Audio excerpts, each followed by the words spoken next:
So I've chosen to do my report on the Lizer virus, which is also commonly known as the rabies. So the Lizer virus belongs to the Rhabdovirus family, and in this PowerPoint I will discuss its structure, fatality, and the fact that the disease is preventable. It is also zoonotic, and I will also discuss some other diseases that are also zoonotic. I will talk about the way it's transmitted and how the virus actually works. And I will discuss some of the symptoms in human and animals. So this is the structure of the lysovirus, and it includes 5 proteins known as the nucleoprotein, the phosphoprotein, matrix protein, glycoprotein, and polymerase. It is a single-stranded RNA, and the virus runs about 60 nm to 180. It's negative sense and unsegmented. So the disease is fatal, but it is also very preventable. The disease has declined since the 1970s due to veterinarian care and providing vaccinations for animals, those mostly domesticated, and animal control. Just within the last decade, from 2008 to 2017, the CDC has confirmed about 23 human cases in the United States. However, the rabies virus was not contracted from the United States. Some of the known viruses that help prevent rabies is the HDCV, Imavax, and rabies vaccine human diploid cell culture. So, the virus is transmitted through zoonotically, which is animal to human transmission, or vice versa. There are some examples of zoonosis diseases that include those of West Nile virus, the coronavirus, cat scratch disease, and Lyme disease, not to mention the bird flu, Rocky Road fever, and malaria. So, like I said in the previous slide, the rabies virus is transmitted through zoonotically, which is mammal to mammal. And it is also, the rabies virus is transmitted through direct contact through the saliva of the infected animal. The most common way rabies is transmitted is through simply a bite. But there are some non-bite exposures, however, they are considered rare.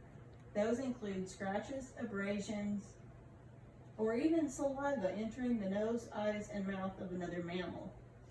So there are some common animals that transmit rabies, known as the raccoons, foxes, bats, and skunks.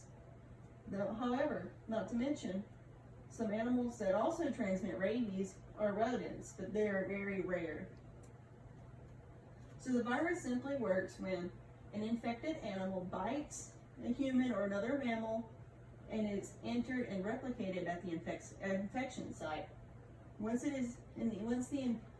Then it infects the nerves of the peripheral nervous system, and it moves through retrograde transport.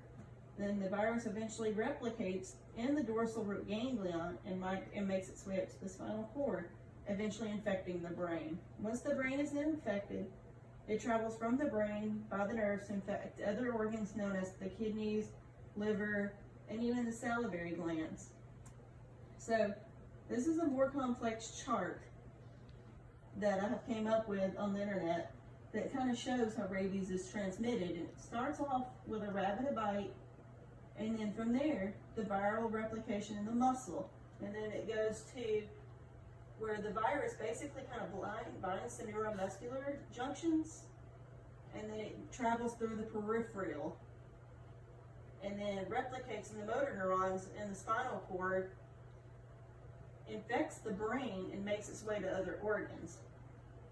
And this is a more condensed chart that I have created about the way rabies is spread, how it's basically stating saliva is contaminated with rabies and deposited into the wound, and then it makes its way and multiplies throughout the nervous system and muscles locally.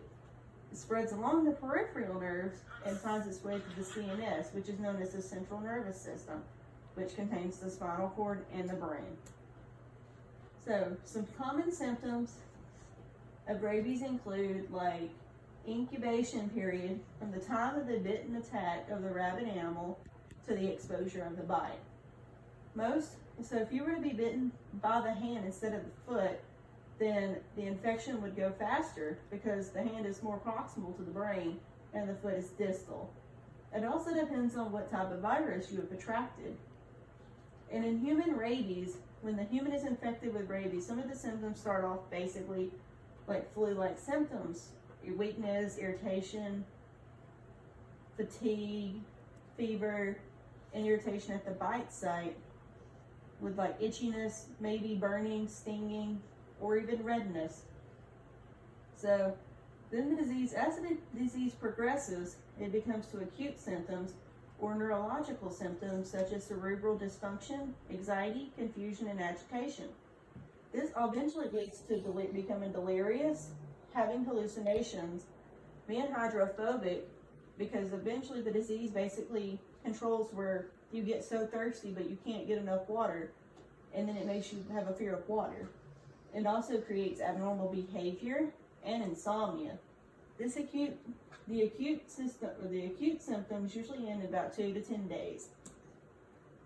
With animal rabies, however, most fatality rate ends up with encephalitis, and some of the early signs of rabies in animals show lethargy, fever, vomiting, and anorexia.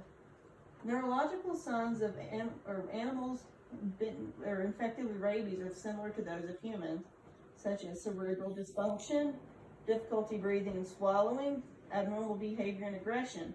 They also experience cranial nerve dysfunction, ataxia, seizures, and excessive salivation. And this is my We're Excited page that I state that I've got most information from the CDC. Yeah.